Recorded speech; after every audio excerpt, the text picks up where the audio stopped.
Welcome back to the Piping Pastor. Today I'm enjoying a bit of an experiment. Not the coffee, still just the same dark strong coffee I always drink. No, in the pipe today, in my Boswell billiard pipe, I am smoking a mixture of Old Dark Fired and Northwoods by Boswell.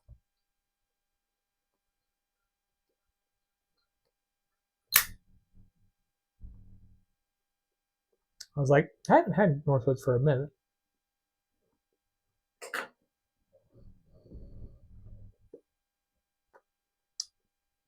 It's actually a really good mix. But I was thinking to myself, I haven't had Northwoods for a while. Normally, for those of you who watch me often, will know that my ministry oftentimes extends into wilderness treks, and I'm out there, living in the middle of the desert or forest, depending on what part of the United States I'm in or elsewhere, and living in a tent for a week to a month anywhere. And so when I take those trips, typically I bring Northwoods. This last time I was gone for about a month, and I brought Fayum. That's when I first tried Fayum, and some Capstan Blue. But normally I take Northwoods. So I kind of keep that for those occasions when I'm out, doing my tent living stuff. But it's still one of my top favorite blends. So I was like, I think I would enjoy some Northwoods today. But I was feeling a little, I don't know, squirrely. And so I thought, I like some Old Dark Fire too. Like, well, hey, why not mix the two together?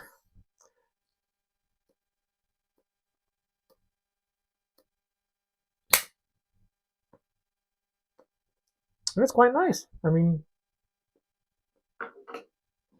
they're both strong enough tobaccos in their own right, so they don't override each other.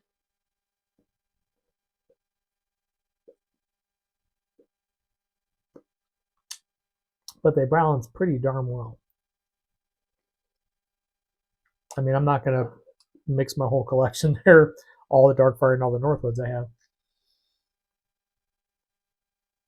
I got a couple of pounds each. I'll keep them separate because I really enjoy them separate as well. But for those of you who haven't tried it, give this a go.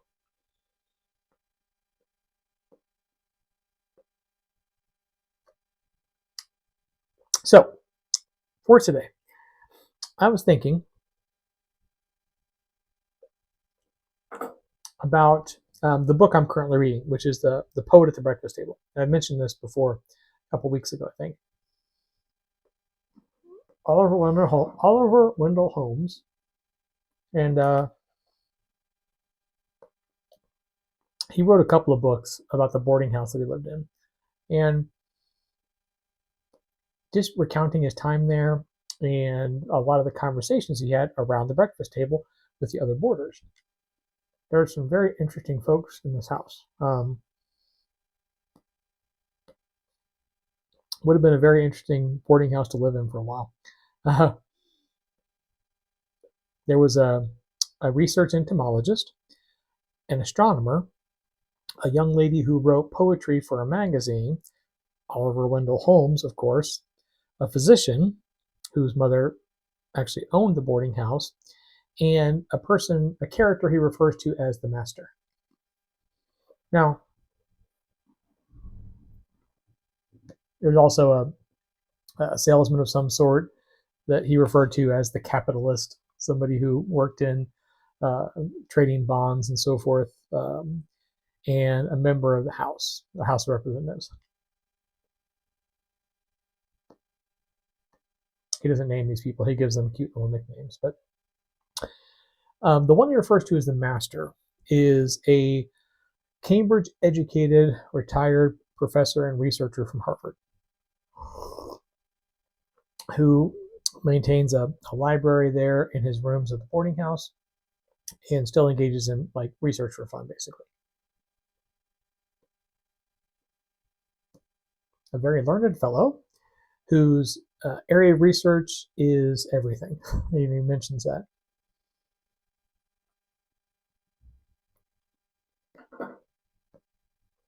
His chief concern is to try to figure out how everything works. And there's one exchange here that I thought was informative. Oliver Wendell Holmes and the master go to visit the entomologist. And the master brings up some very particular research point about the beetles that this entomologist is studying. And Oliver Wendell Holmes kind of suggests charitably that he's not doing it to grandstand. He's honestly doing it to try to figure something out about the person. And the person answers in a way that was unexpected and much more informative, but where he could have poked some holes in it too. And so this is his response. This is the master speaking. I do not find fault with him. If he does not settle all the points he speaks of so authoritatively, he sets me thinking about them. And I like a man as a companion who is not afraid of a half-truth. I know he says some things peremptorily, that he may inwardly debate with himself, but there are two ways of dealing with assertions of this kind. One may attack them on the false side, and perhaps gain a conversational victory, but I like better to take them up on the true side and see how much can be made of that aspect of the dogmatic assertion. It is the only comfortable way of dealing with persons like that. So what he's saying there is like he has this response, right?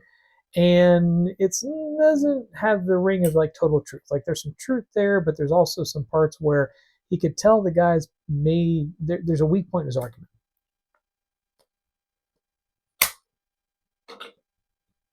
A chink in the armor of his argument, you may say. And so his response is that, when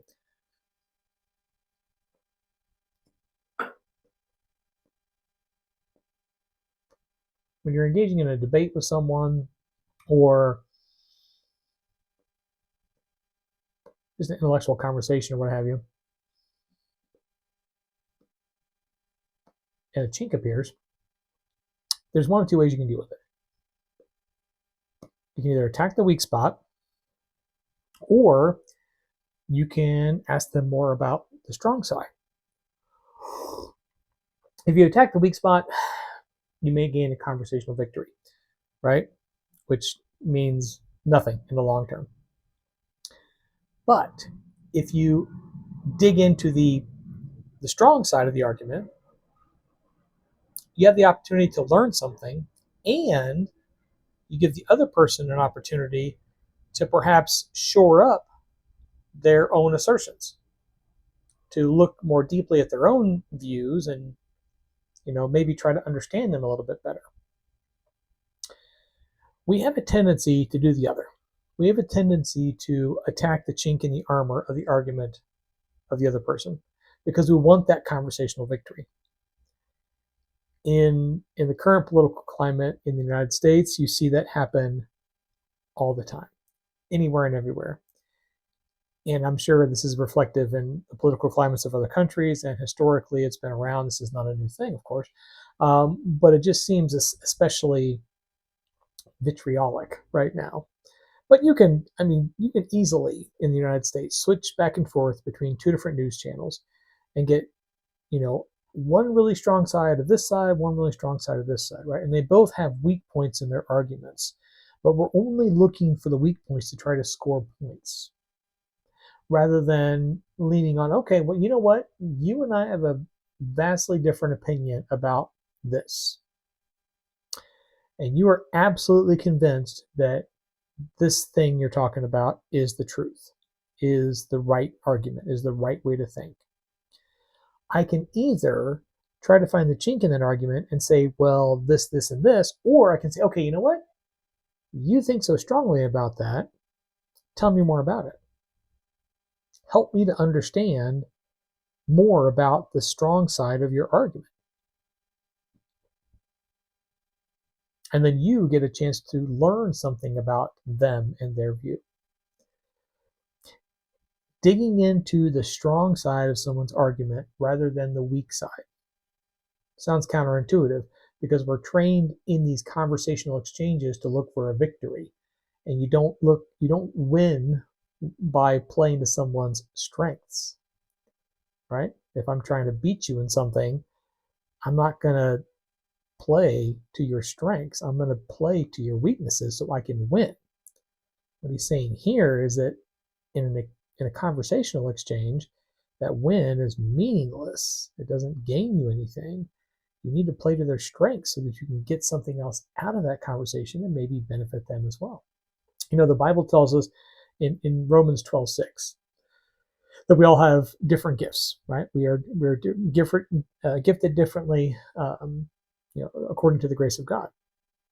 Which means that some people are good at public speaking, some people are good at research, some people are good at writing, some people are good at hospitality, right? So if we say that, okay, you know what, he's a great preacher, he really speaks well, he really does a great job of getting out of God's way, but his hospitality is just awful. Well, we take someone like that and say, okay, you're going to be now the minister of hospitality because you need to develop that weakness. We know you're really great behind the pulpit and people love your sermons, but when they come to your house, they don't feel welcome. So we're going to put you in charge of hosting everyone at your house from now on until you can develop that. What good does that do anyone? Doesn't do any good to the minister because he's doing something he's not gifted in, not skilled at, not doing any good to the people who have to visit. They're not getting good hospitality. They're not enjoying themselves. And then the possibility of people being converted or people seeing the truth of the gospel through the preaching, they're not going to get that because he's being forced to work through one of his weaknesses rather than one of his strengths. We spend a lot of time focusing on weaknesses, either to develop them to become the perfect person in whatever area, or attacking weak points because we want to win whatever it is we're competing for. But we're all going to be different. And you're not going to learn anything by playing chess against a 5-year-old. So playing to someone's strength. Ask them about their strengths, the strong points in their argument, and see if maybe you can learn something too. Well, I'm going to turn back to my experimental tobacco, which I really rather enjoy. I hope you have a lovely week. As always, happy reading.